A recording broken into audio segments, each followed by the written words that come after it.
spokesperson said that he expects air traffic in Cambodia to be equal to pre-pandemic levels by the end of 2023 or early 2024 as a result of the measures put in place by the royal government.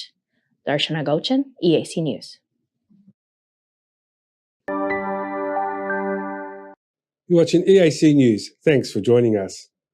The Vietnamese President Nguyen Xuan Phuc has congratulated Lieutenant General Hun Manet on being elected by the Central Committee of the Cambodian People's Party as the future Prime Ministerial candidate and announced his support to Cambodia as a good neighbour. President Nguyen Xuan Phuc made this statement during a meeting with Lieutenant General Hun Manet in Hanoi on Tuesday. Lieutenant General Hun Manet informed President Nguyen about his results of the cooperation between the two countries' armies.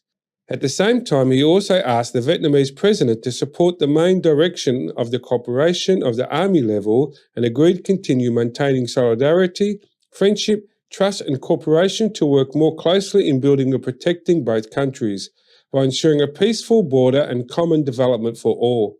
In response, the Vietnamese president praised the development of friendly relations and faithful cooperation between the two countries' armies and agreed to continue maintaining, enhancing, exciting cooperation to become closer and stronger, as well as jointly look at more new potential for the future.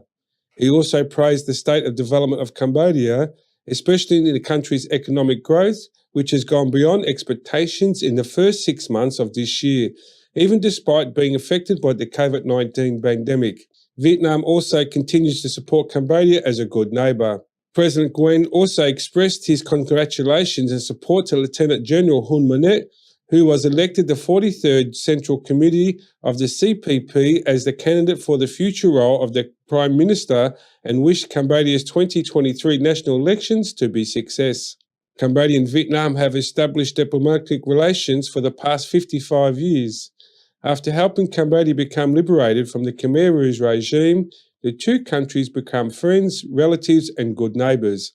The Socialist Republic of Vietnam ranks first among ASEAN countries in making direct investments in Cambodia, with trade between the two countries exceeding $9 billion in 2021.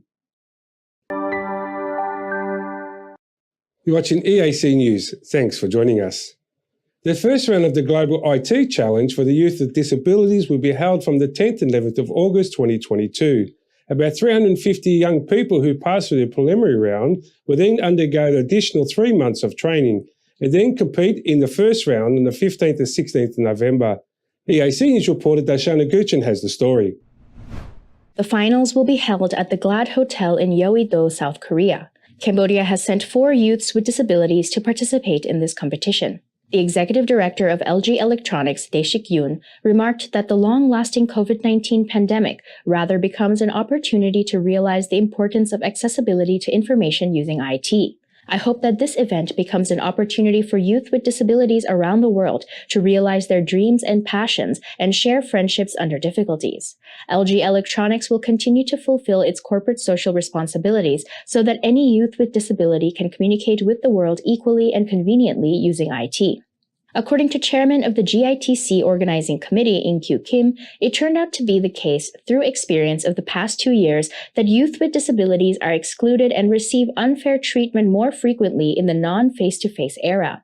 However, I hope that they will take on greater steps through this GITC, since IT has been proven to transcend all barriers to youth, such as nationality or region.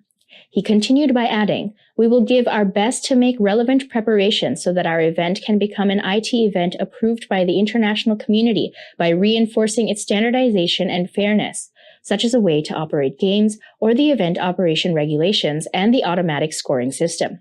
In the Global IT Challenge of 2022, which will mark its 11th anniversary, 400 youths from 16 countries ranging from 14 to 23 years old with visual, hearing,